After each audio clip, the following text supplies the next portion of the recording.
नमस्कार विद्यार्थियों, वेदांत क्लासेज में आप सभी का हार्दिक स्वागत व अभिनंदन। विद्यार्थियों, लास्ट आर्टिकल चर्चा की थी हमने 281 के ऊपर, जिसमें वित्त आयोग की सिफारिशें थी ना। इससे पहले 280 पढ़ा था और उसमें भारत का जो वित्त आयोग है, केंद्रीय वित्त आयोग है, उसका उल्लेख मिलता है, वो पढ़ाया था। वित्त आयोग का गठन कितने वर्ष में होता है? हर 5 वर्ष में होता है। कौन गठन करता है? राष्ट्रपति करता है। राज्यों का वित्त आयोग का उल्लेख नहीं मिलता। राज्यों का वित्त आयोग का उल्लेख मिलता है भाग 9 में, और भाग 9 ए में मिलता है विद्यार्थियों। आई और वाई में मिलता है। 243 आई और वाई।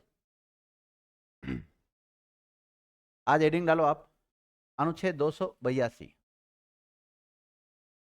क्योंकि हम कौन सा भाग पढ़ रहे हैं? 12। और इसमें आर्टिकल कहां से कहां तक आते हैं? 264 से लेकर 300 क तक आते हैं विद्यार्थी। इतना पढ़ना है। अभी तक हम 282 पे पहुंचे।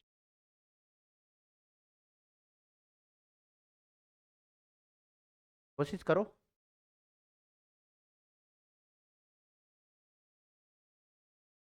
ये भाग थोड़ा देखो इकोनॉमिक्स से रिलेटेड है, मतलब है पॉलिटी, लेकिन इसमें पूरे अर्थशास्त्र से रिलेटेड बातें हैं। तो संघ या राज्य के द्वारा अपने राजस्व से किए जाने वाले व्यय का उल्लेख मिलता है इसमें। संघ का मतलब क्या विद्यार्थी? यहाँ पर केंद्र। कई बच्चे तो साल भर निकालते थे संघ और संघीय में अंतर करने में ही। संघ, संघीय और संघ शासित प्रदेश। चलो तुमसे भी पूछ लेता हूँ, क्या पता तुम्हारे में कोई ऐसा छुपा हो। बाद में पहले तो इसको लिख लो आप। संघ और राज्य का मतलब तो स्टेट है यहाँ पे, द्वारा अपने राजस्व से, राजस्व का मतलब रेवेन्यू, ठीक है, किए जाने वाले व्यय, व्यय का मतलब खर्च। ठीक है, इतना तो लिख लो आप। अब मेरा आपसे एक सवाल है,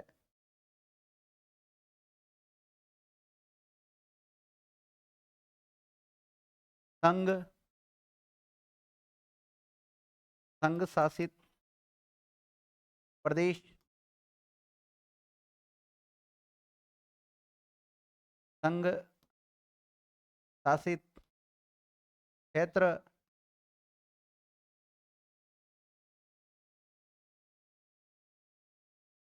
संघीय व्यवस्था।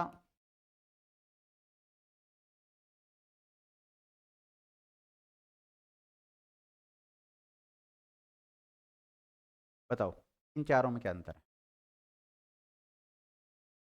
कौन बताएगा आप में से?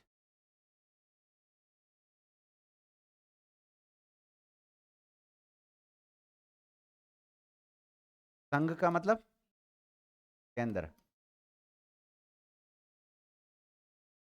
इसका मतलब है केंद्र शासित प्रदेश, इंग्लिश वाले यूनियन टेरिटरी।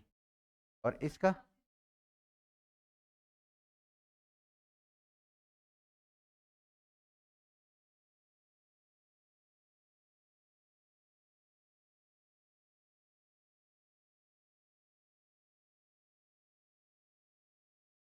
संघ शासित प्रदेश बोलो या संघ शासित क्षेत्र बोलो, बात एक ही, यूटी के लिए आता है। यानी कि दोनों का शासन अलग अलग चलेगा, केंद्र का शासन और राज्य का। और कई बार राज्य शब्द जो आता है पूरे भारत के लिए आता है। किसके लिए आता है? और कई बार जो राज्य शब्द है वो किसी स्टेट के लिए आता है, राज्य के लिए भी आता है। ये पॉलिटिकल साइंस में कुछ शब्दावली सेम है, लेकिन वो हमें देखना पड़ता है कि किस संदर्भ में ये बात कर रहा है। ठीक है ना?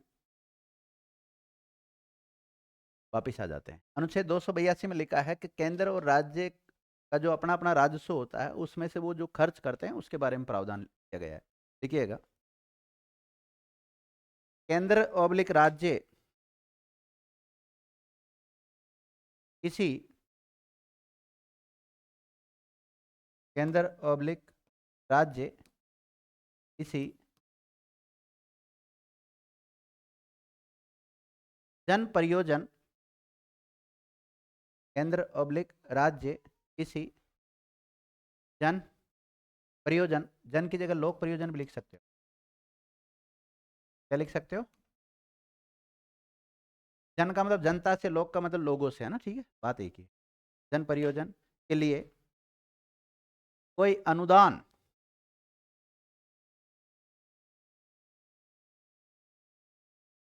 जन परियोजन के लिए कोई अनुदान इस बात के होते हुए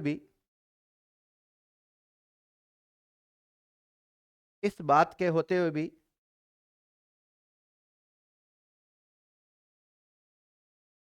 दे सकेगा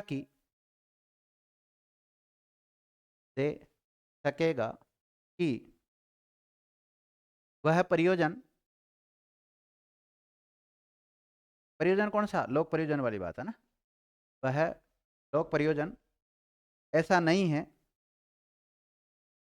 जिसके संबंध में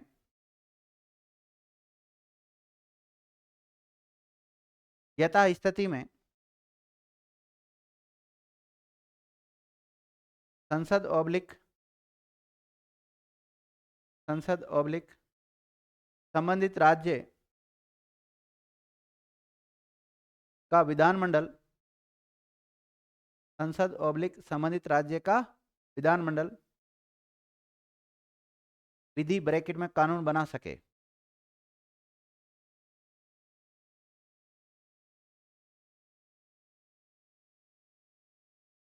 संसद ऑब्लिक विधानमंडल कानून बना सके। अब देखो इसको मैं समझाता हूं सरल भाषा।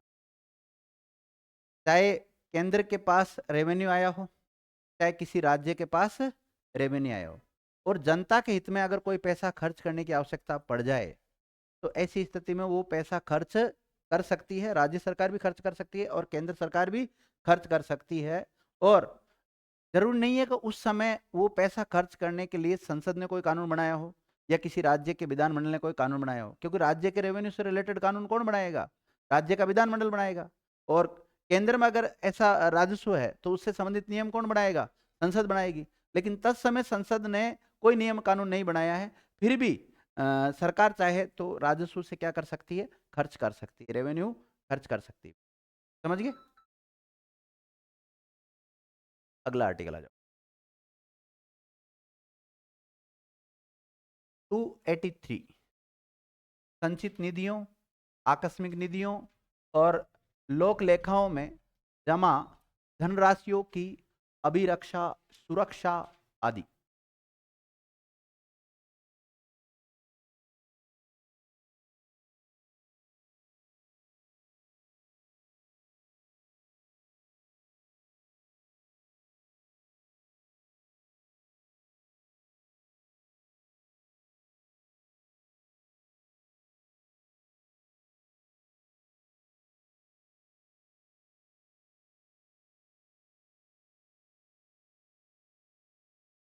क्या लिखा 283 में?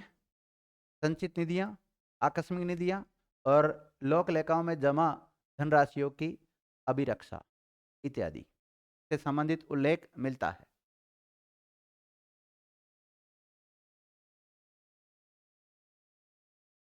समझ गए विद्यार्थी? क्या समझे हो? आपने देखा होगा कि 3 प्रकार की निधियां हैं। कितनी प्रकार की निधियां? 3 प्रकार की निधियां हैं। और 3 प्रकार की निधियां विद्यार्थियों, एक तो है संचित निधि। कौन सी है? संचित निधि है। और एक है लोक लेखा निधि। कौन सी? लोक लेखा निधि, पब्लिक अकाउंट फंड है ना। और एक है आकस्मिक निधि, आकस्मिक। और इन निधियों के बारे में मैंने आपसे आर्टिकल 266 और 267 में चर्चा की है, ये ना। ये संचित निधि का ही दूसरा नाम क्या मिलेगा आपको? समेकित निधि।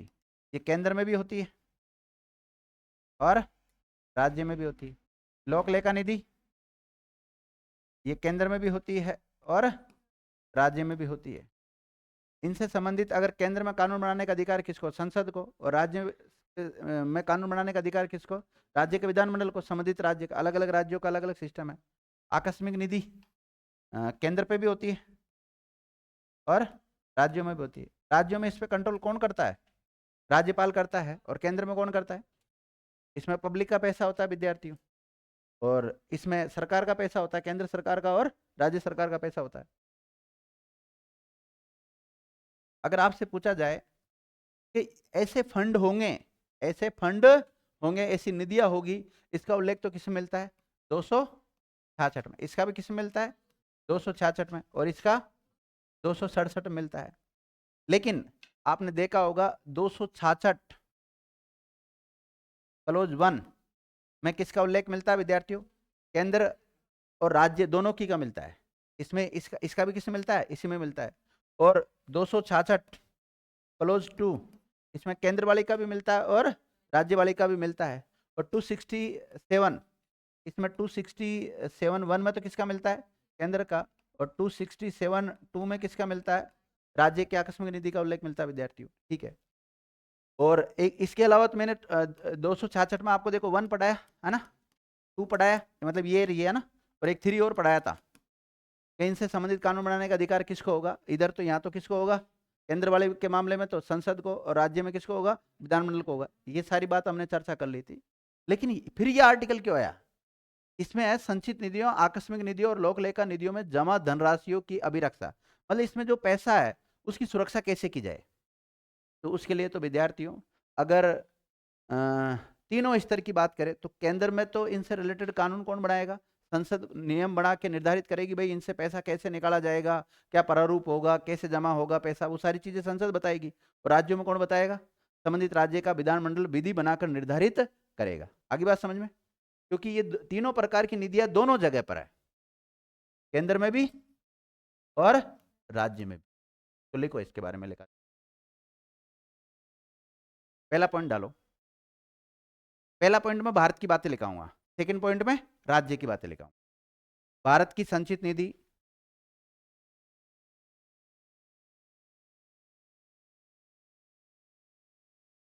ऑब्लिक समेकित निधि, भारत की संचित निधि ऑब्लिक समेकित निधि, कॉमा आकस्मिक निधि,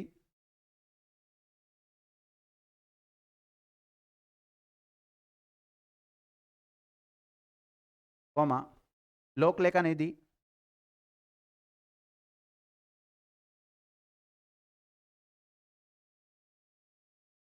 में जमा धनराशि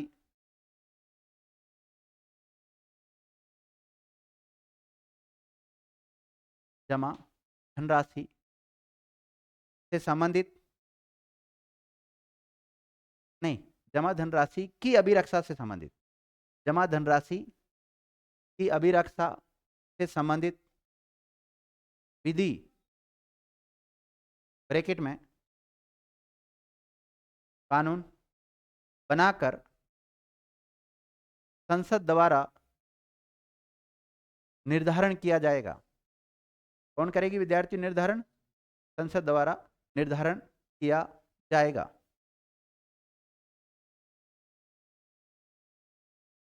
नोट, जब तक संसद ऐसा कानून नहीं बना देती है, जब तक संसद ऐसा कानून नहीं बना देती है, तब तक राष्ट्रपति के द्वारा बनाए गए नियम लागू होंगे। और आपको पता राष्ट्रपति भी अध्यादेश जारी कर सकता है ना, और अलग से आदेश भी जारी कर सकता है। तो कहने का मतलब यह है कि भारत की संचित निधि हो, चाहे आकस्मिक निधि हो, चाहे लोक लेखा निधि हो, इनसे संबंधित कानून बनाने का अधिकार किसको? विद्यार्थियों संसद को है। और संसद बाई चांस जब तक संसद ने कानून नहीं बनाया है तब तक किसके नियम लागू होंगे? राष्ट्रपति के द्वारा बनाए गए नियम लागू होंगे। पहला पॉइंट मेरी तरफ से कंप्लीट। सेकंड पॉइंट में क्या आएगा बताओ आप खुद? सेम चीजें आ जाएगी, केवल केंद्र की जगह क्या हो जाएगा? राज्य हो जाएगा। संसद की जगह क्या हो जाएगा? विधानमंडल हो जाएगा। और राष्ट्रपति की जगह क्या हो जाएगा? संबंधित राज्य का राज्यपाल हो जाएगा। विद्यार्थी लिखिएगा, राज्य की संचित निधि, राज्य की संचित निधि ऑब्लिक समेकित निधि, कॉमा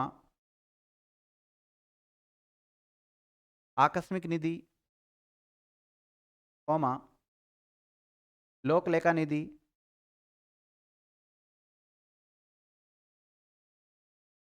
से संबंधित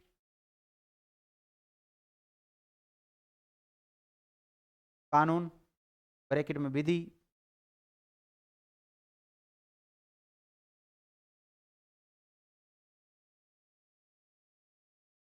कानून पब्लिक विधि धनराशियों की अभिरक्षा हेतु धनराशियों की अभिरक्षा हेतु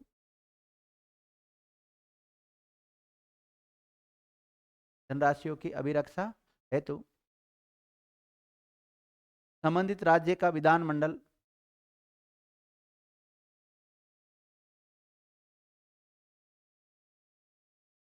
संबंधित राज्य का विधानमंडल निर्धारित करेगा। बात सेम ही हो सकता है, शब्द आगे पीछे हो गए हो। संबंधित राज्य का विधानमंडल निर्धारित करेगा। नोट, अब माना कि विद्यार्थियों संबंधित राज्य के विधानमंडल ने जब तक ऐसा कोई कानून नियम नहीं बनाया है तो वो इनकी अभिरक्षा का काम कौन करेगा? फिर संबंधित राज्य का राज्यपाल एक आदेश जारी करेगा और उसी आदेश के तहत इनकी रक्षा की जाएगी। विद्यार्थी नोट डालो। उधर नोट में क्या लिखा था आपने? हाँ लिख लो लिख लो, मैं लिखा देता हूँ। जब तक संबंधित राज्य का विधानमंडल जब तक संबंधित राज्य का विधानमंडल कानून बनाकर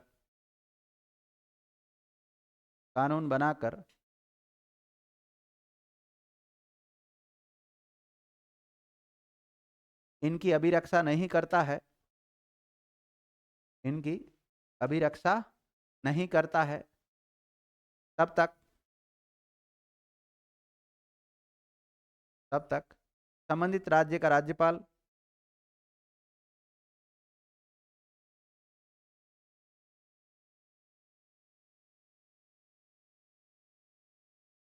नियम बनाकर इनकी अभिरक्षा कर सकता है, करेगा।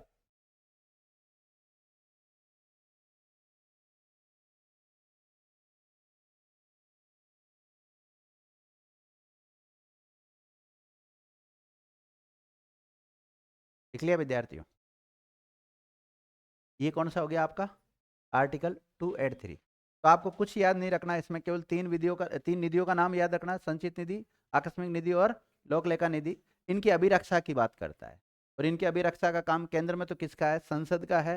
और संसद अगर कानून नहीं बनाती है तो किसका है? राष्ट्रपति की जिम्मेदारी है। और राज्यों में किसका है? विधानमंडल का। और विधानमंडल अगर कानून नहीं बनाता है तो राज्यपाल की जिम्मेदारी है। ठीक है, समझ गए इस बात को? अब अगला आर्टिकल लिखो विद्यार्थियों आप, 284। लोक सेवकों न्यायालयों के द्वारा प्राप्त वादकर्ताओं की जमा राशियों और अन्य धनराशियों की अभिरक्षा, यानी कि ये भी अभिरक्षा की बात करता है। जो पैसा जमा हुआ ना, उसकी अभिरक्षा की बात करता है।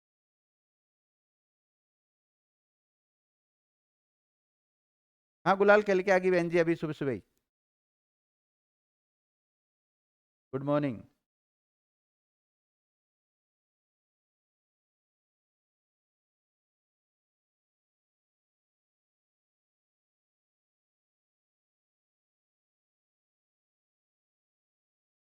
लोक सेवकों और न्यायालयों के द्वारा प्राप्त वादकर्ताओं की जमा राशियों और अन्य धनराशियों की अभिरक्षा।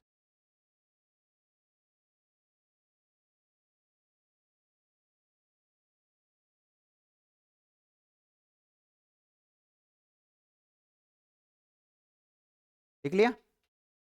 अब समझो, देखो इसको। लोक सेवकों और न्यायालयों के द्वारा प्राप्त वादकर्ताओं की जमा राशियों और अन्य धनराशियों के। कौन समझा इस आर्टिकल को? बताओ, किसके समझ में आया है? हाँ जीतू, समझ में आया कुछ ये? बोलो भाई। देखो, आर्टिकल आपके सामने लिखा हुआ है, वन लाइनर फैक्ट भी आपके सामने लिखा हुआ है। अब तो व्याख्या करना मेरा काम है। खैर,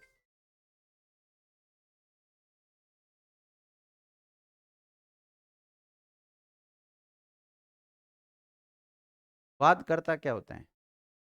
वादकर्ता होता है, माना कि किसी ने कोर्ट में मुकदमा दर्ज कराया है तो वो वादी है, वाद करता है। और जिसके खिलाफ कराया है वो प्रतिवादी है। सिविल सूट होता है ना, सिविल मुकदमे दर्ज होते हैं। देखो अब मैं बताता हूँ। आपने देखा होगा पुलिस चालान काटती है, पैसा लेती है आपसे, लेती है नहीं? जैसे आपने कोई भी यातायात नियमों का उल्लंघन किया है, पुलिस भी क्या एक लोक सेवक है कि नहीं है? पुलिस सरकारी सेवक भी है और लोक सेवक भी है। प्रत्येक सरकारी सेवक लोक सेवक होता है। क्या होता है? जानते हो आप लोक सेवक?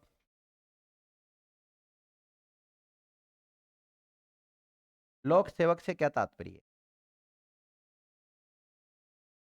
जो लोगों की सेवा करता है। हमारे एक कानून चलता था विद्यार्थियों, आजकल तो बंद हो गया। उस कानून का नाम था आईपीसी। क्या नाम था? आईपीसी। इसकी एक धारा है 14।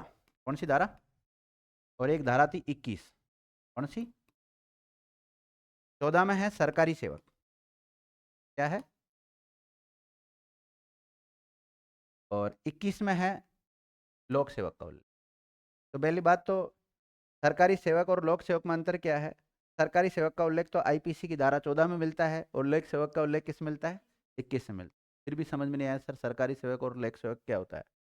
सरकारी सेवक वह सेवक होता है जिसकी नियुक्ति किसी सरकारी संस्था के द्वारा की गई है और वो सरकारी संस्था में रहकर वह व्यक्ति कार्य करता है। सरकार जो भी कार्य सौंपती है उसको, कार्य को करता है और बदले में वो वेतन लेता है। क्या लेता है? वेतन लेता है। उसे हम क्या कहेंगे? सरकारी सेवक कहेंगे। जैसे माना कि मैं सरकारी सेवक हूँ आज। इसके अलावा लोक सेवक किसको कहते हैं? तो जितने भी सरकारी सेवक है वो सारे क्या कहलाते हैं? लोक सेवक कहलाते हैं। उनके अलावा लोक सेवक में और भी आते हैं। लोक सेवक सैलरी ले भी सकता है और नहीं भी ले सकता। ऐसा प्रत्येक सदस्य जो जनता की सेवा करता हो, चाहे उसमें कोई जुडिशरी के जितने भी कर्मचारी है ना, चाहे मजिस्ट्रेट हो, चाहे कई गांव में पंच सरपंचाई का भी काम करते हैं ना,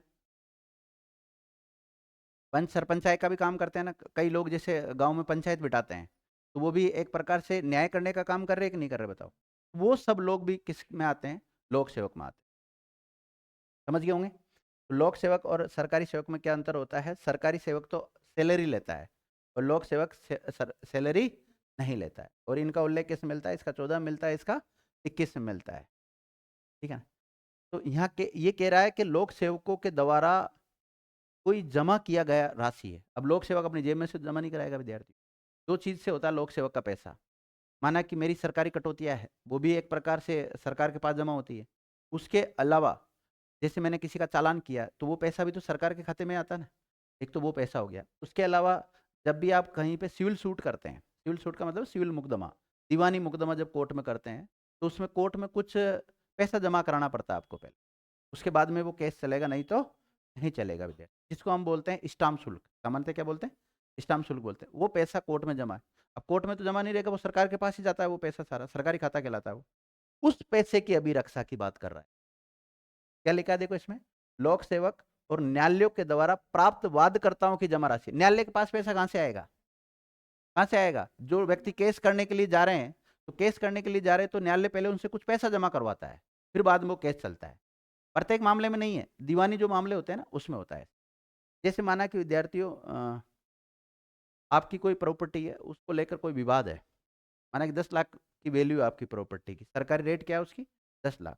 तो 10 लाख का 5%, 2%, 3% जो भी डिसाइड करते हैं वो न्यायालय ने फिक्स कर रखा है। इतना पैसा आपको सरकार के पास जमा, मतलब न्यायालय में जमा कराना पड़ेगा।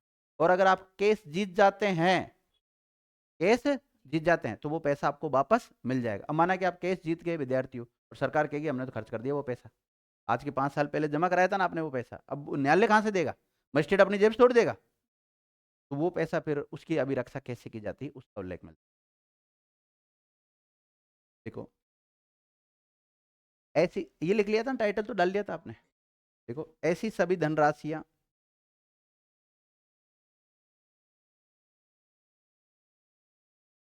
ऐसी सभी धनराशियां, एक मिनट, सर आए उनको बोल, सर तो 20,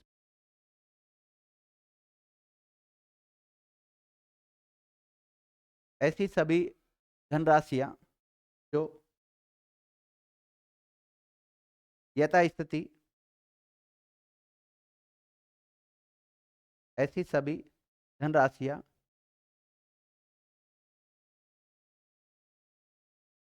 क्या लिखा है? जो यथास्थिति भारत सरकार या राज्य सरकार, भारत सरकार पब्लिक राज्य सरकार के द्वारा जुटाए गए पब्लिक प्राप्त राजस्व, प्राप्त राजस्व पब्लिक लोक धनराशियों, लोक धनराशियों से भिन्न है,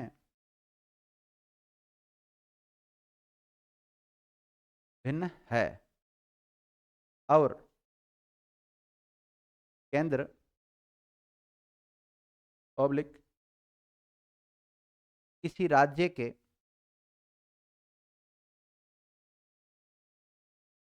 केंद्र पब्लिक किसी राज्य के कार्यकलाप के संबंध में,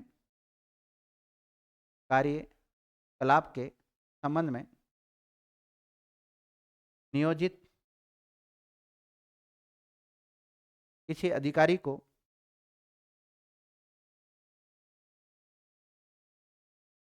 पब्लिक उसकी उस हैसियत में, भाई चालान आप तो नहीं कर सकते हो ना किसी का, लोक सेवक ही करेगा किसी का चालान, और प्रत्येक लोक सेवक थोड़ी कर सकता है, पुलिस वाला ही करेगा कौन कोई। हाँ, तो उसकी हैसियत क्या लिखा आपने, उसकी उस हैसियत में किसी वाद, किसी वाद विषय लेखे पब्लिक व्यक्तियों के नाम में, व्यक्तियों के नाम में जमा भारत के राज्य क्षेत्र के भीतर, यह राज्य का मतलब केंद्र का क्षेत्र पूरा ना, भारत के राज्य क्षेत्र के भीतर किसी न्यायालय को प्राप्त होती है,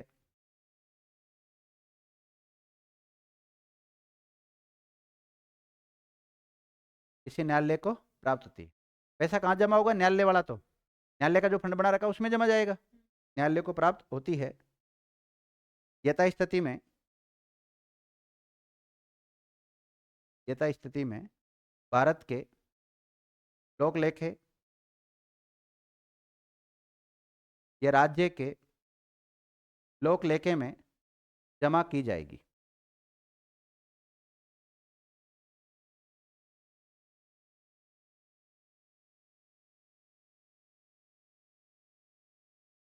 अब विद्यार्थी देखो मैं बताता हूँ कहाँ पर पैसा जमा हो रहा है, ये न्यायालय में जमा हो रहा है या पुलिस ने चालान काट के वो सरकार के लिए पैसा एकत्रित किया है, तो वो या तो राज्य सरकार का लोक लेखा में जाएगा, तो यह किस में जाएगा, केंद्र सरकार वाले में जाएगा विद्यार्थी। केंद्र में भी लोक लेखा निधि होती है और राज्य में भी लोक लेखा निधि होती है, और ये पैसा किसका है, पब्लिक का विद्यार्थी। माना कि किसी व्यक्ति के खिलाफ कोई मुकदमा दर्ज हुआ, क्या हुआ, मुकदमा दर्ज हुआ और उस पर उसके पास कोई पैसा मिला, क्या मिला उसके पास, पैसा मिला, जिस जुआ वगैरह का मुकदमा दर्ज होता है तो पैसे मिलते ही है, तो उस पैसे को पुलिस अपने पास थोड़ी रखेगी, वो किसके पास जमा होगा विद्यार्थियों, राज्य सरकार के पास जमा होगा, और राज्य सरकार के पास जमा माना कि वो व्यक्ति कल को मुकदमा जीत गया तो उसको पैसे वापस लौटाने पड़ेंगे, नहीं लौटाने पड़ेंगे, वापस लौटाने पड़ेंगे, तो कहाँ से दोगे आप, तो राज्य की लोक लेखा निधि में जमा होंगे तभी तो वो मिलेंगे आपको, नहीं तो सरकार तो कह देगी हमारे पास तो पैसा ही नहीं आया। और इसके अलावा मैंने बता दिया आपको दूसरा तरीका, न्यायालय में जब भी कोई वाद पेश किया जाता है तो वाद पेश करते हैं तो उसमें भी थोड़ी बहुत राशि जमा करानी पड़ती है, वो सारी राशि भी सरकार के पास जमा होती है, वो डिपेंड करता है वो केंद्र सरकार के पास जाए या राज्य सरकार के पास जाए, ठीक है।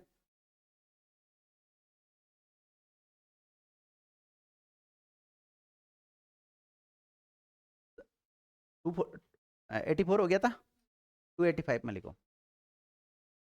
संघ की संपत्ति को राज्य के कराधान से छूट,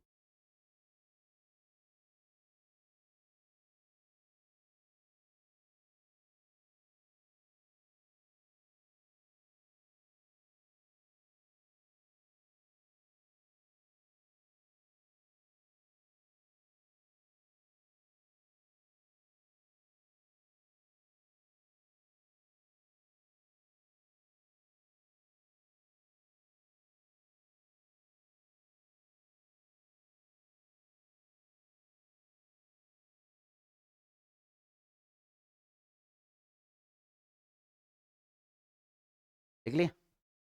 अब इसको बहुत सरल शब्दों में समझो आप कि कोई प्रॉपर्टी केंद्र सरकार की है, इसकी है केंद्र की प्रॉपर्टी विद्यार्थियों, और अब उस पर अगर कोई राज्य टैक्स लगा सकता है या नहीं लगा सकता, सामान्य परिस्थितियों में उस पर टैक्स नहीं लगाया जाएगा। लेकिन अगर केंद्र कह दे, केंद्र बोल दे कि आप इस पर टैक्स लगा दो, तो फिर राज्य क्या लगा सकता है, उस पर टैक्स लगा सकता है। सामान्य परिस्थितियों में टैक्स नहीं लगाया जाएगा। जैसे मेरी बात सुनो, रेलवे है। अब रेलवे संघ सूची का विषय है कि राज्य सूची का विषय है? संघ सूची का विषय है। क्या इस अब रेलवे तो राजस्थान में भी है कि नहीं? तो इसकी प्रॉपर्टी पे क्या राजस्थान सरकार कर लगा सकती है? केंद्र नहीं बोल रहा है, तो सामान्य परिस्थितियों में टैक्स नहीं लगा सकते विद्यार्थियों। लेकिन अगर संसद ऐसा कोई नियम बना दे तो भाई जो भी केंद्र की प्रॉपर्टी है उसमें इतना परसेंट केंद्र रखेगा और इतना प्रतिशत, माना कि केंद्र ने लगा दिया टैक्स, किसने लगाया? केंद्र ने टैक्स लगा दिया। टैक्स लगा के कह रहा है कि अब इसका इतना हिस्सा राज्य रखेंगे, फिर तो लगा सकता है वो। या फिर कोई नियम बनाने का राज्य को पावर दे दे अगर संसद, तो फिर लगा सकता है। लिखो लिखो, इसमें पॉइंट तो डाल दिया था ना आपने, लिखो। केंद्र की संपत्ति पर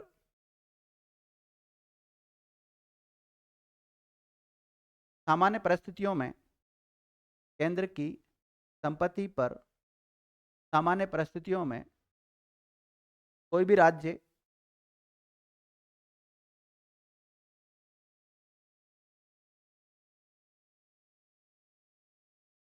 कर नहीं लगा सकता है।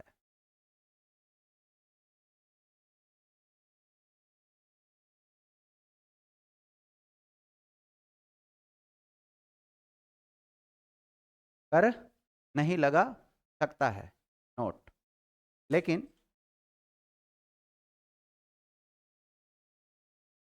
संसद के द्वारा विधि बनाकर पब्लिक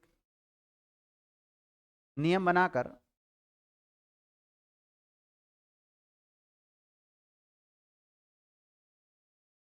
ऐसा निर्धारित किया जाए,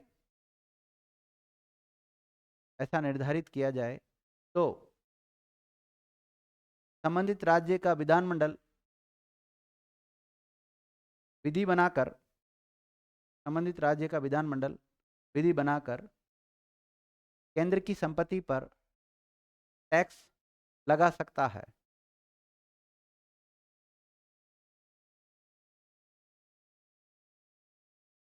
हाँ, विधि बनाकर केंद्र की संपत्ति पर कर लगा सकता है।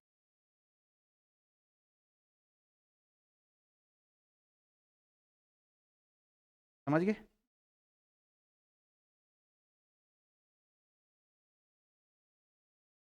कौन सा हो गया 280? अब लिखो 286।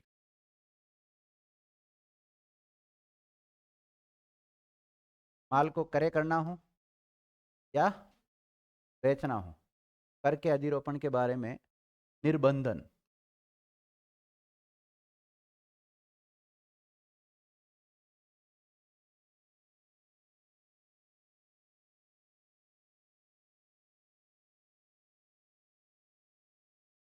निर्बंधन का मतलब एक प्रकार से प्रतिबंध है ना। प्रतिबंध का मतलब रोक है, रोकना या मनाही हो गया एक प्रकार से।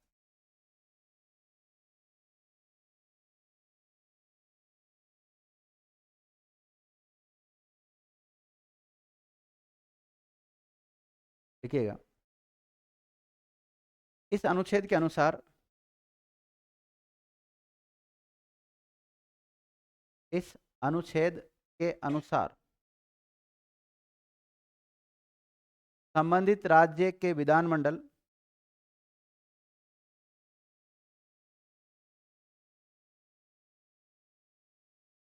इस अनुच्छेद के अनुसार संबंधित राज्य के विधानमंडल को समाचार पत्रों के अतिरिक्त, समाचार पत्रों के अतिरिक्त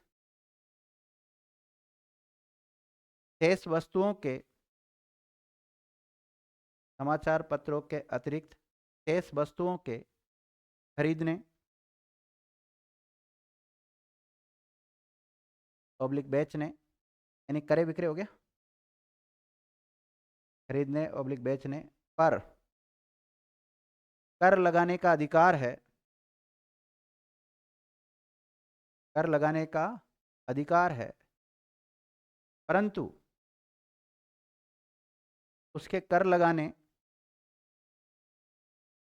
की कुछ सीमाएं भी है।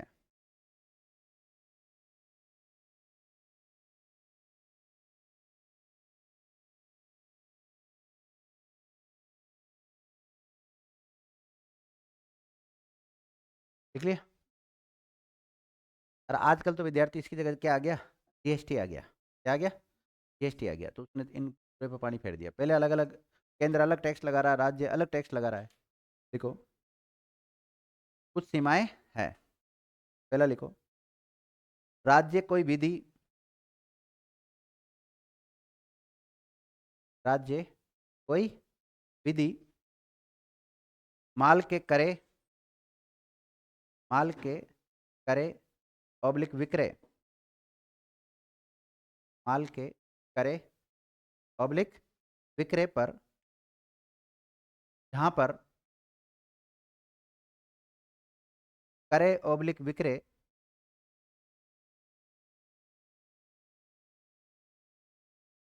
करे ऑब्लिक विक्रय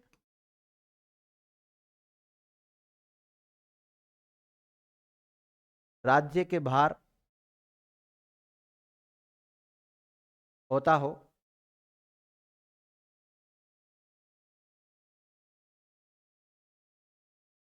राज्य के बाहर होता हो, कॉमा, नहीं या लिख लो, नहीं तो राज्य के बाहर होता हो या भारत के राज्य क्षेत्र में,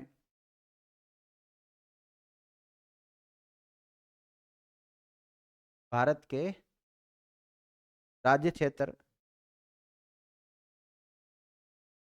में माल के आयात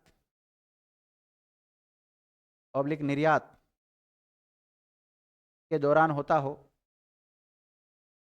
आयात ऑब्लिक निर्यात के दौरान होता हो, वहां पर कोई भी अधिरोपित, वहां पर कोई भी कर अधिरोपित नहीं करेगा।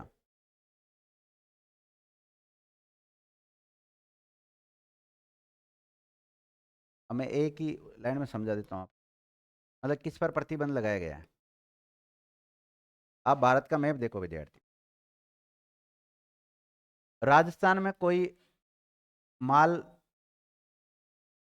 खरीदा या बेचा, भीतर भीतर जा रहा है जब तो राजस्थान सरकार को पावर है। लेकिन राजस्थान से जैसे ही एमपी की तरफ जा रहा है माल, तो एमपी के क्षेत्र में राजस्थान थोड़ी लगा सकता है, नहीं लगा सकता। ओके, माना कि हमने इधर इधर क्या मान लो, यूएई मान लो, आप क्या मान लो, यूएई, यूएई से कोई चीज़ मंगाई राजस्थान में, तो इस पर इंपोर्ट एक्सपोर्ट पर क्या टैक्स लगेगा विद्यार्थियों, वो भारत सरकार डिसाइड करेगी, ना कि राज्य सरकार डिसाइड करेगी। दो बिंदु तो लिखा है मैंने आपको, एक तो राज्य क्षेत्र के बाहर लिखाया है और एक भारत का राज्य क्षेत्र के बाहर लिखाया है ना। दूसरा पॉइंट डालो विद्यार्थी इसमें, एक पॉइंट हो गया। संसद के द्वारा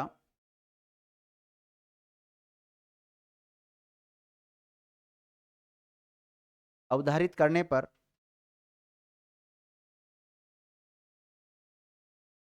संसद के द्वारा अवधारित करने पर माल के क्रय ऑब्लिक विक्रय हेतु विधि बनाई जाएगी। क्या बनाई जाएगी, विधि बनाई जाएगी।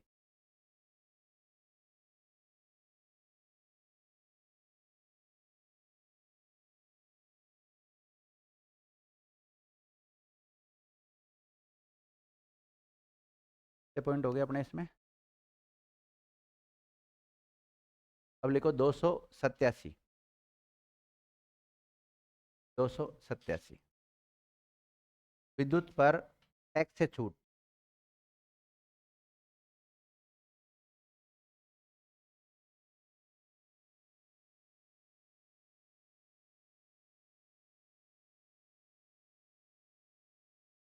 मुझे तो बता दो, विद्युत जो है वो केंद्र सूची का विषय है कि राज्य सूची? केंद्र की जिम्मेदारी विद्युत उत्पादन करने का, राज्य राज्य की नहीं। कुछ राज्य के उपक्रम भी तो लगे हुए हैं, फिर राज्य कैसे लगा देता है अपने उपक्रम? समवर्ती सूची में रखेंगे, समवर्ती सूची। और दोनों में टकराव होता है तो किसका मान्य होता है? केंद्र का मान्य। तो ऐसा नहीं है कि राज्य विद्युत पर जो टैक्स लगाए वो संसद चाहे तो उनको क्या कर सकती है? समाप्त कर सकती है। देखिएगा, यानी कि हम ये कह सकते हैं कि विधानमंडल के द्वारा विद्युत से रिलेटेड, टैक्स लगाने से रिलेटेड कोई नियम बनाए जाते हैं तो उस पर कुछ प्रतिबंध है ना? और प्रतिबंध कौन लगाएगा? संसद लगाएगी। देखिएगा, यह अनुच्छेद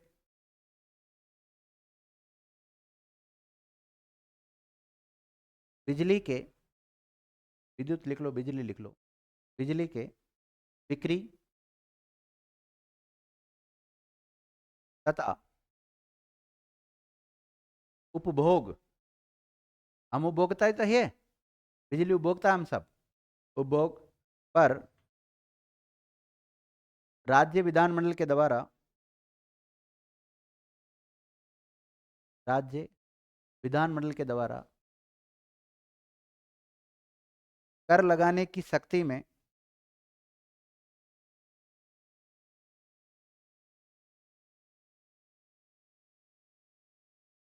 निर्बंधन, कर लगाने की शक्ति में निर्बंधन,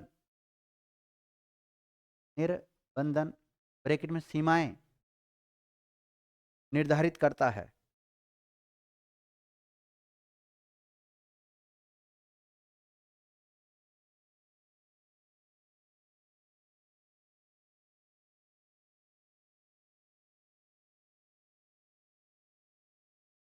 अब देखो विद्यार्थियों,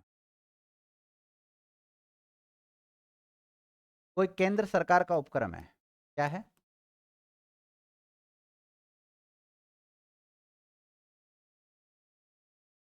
केंद्र सरकार का ओके।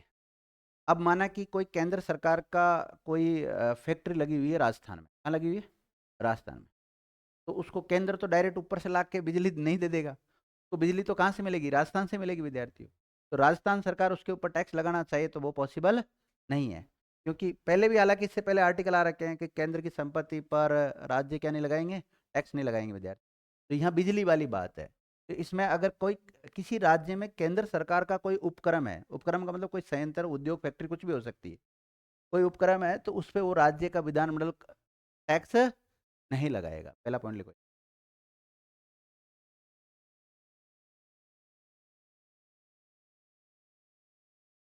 देखो, यदि बिजली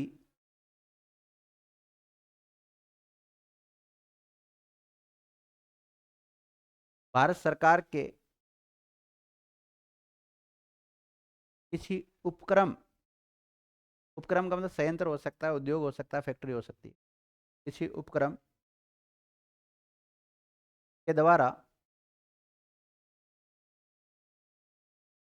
उपभोग की जाती है,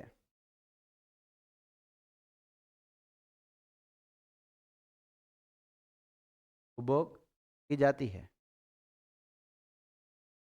देख लिया? अब भारत सरकार के उपक्रमों में आप सब कुछ को ले सकते हो, चाहे रेल को भी ले सकते हो, अन्य केंद्र सरकार का जो भी उपक्रम है उसमें रेलवे भी आ गया, उसमें फैक्ट्री भी आ गया, उसमें कोई रिफाइनरी है तो वो भी आ गया, सब कुछ आ गया। मतलब इसमें एक ही लाइन में मैंने सब कुछ लिखा दिया आपको। क्या लिखा आपने? की जाती है तो राज्य सरकार उस पर टैक्स अधिरोपित नहीं कर सकती। पहले तो आप कह रहे हो कि आपके राज्य क्षेत्र के भीतर आप क्या लगा सकते हो? टैक्स लगा सकते हो। और इसमें क्या कर रहा है? वो मना कर रहा है कि टैक्स आप नहीं लगा सकते हो।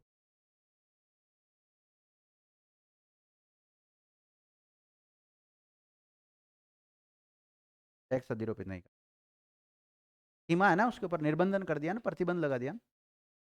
और यहाँ पर यही तो लिखा हुआ है कि विद्युत पर करों से छूट, विद्युत पर करों से छूट आप लगाओ कोई, आपको टैक्स देना पड़ेगा विद्यार्थियों। आप कभी मीटर वो बिल उठा के देखना, आपका टैक्स भी देना पड़ता है उसमें।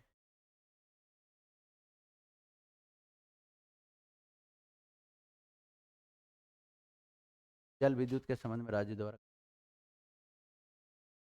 चलो इसको कल पढ़ेंगे, आज क्लास को यहीं विराम देते हैं।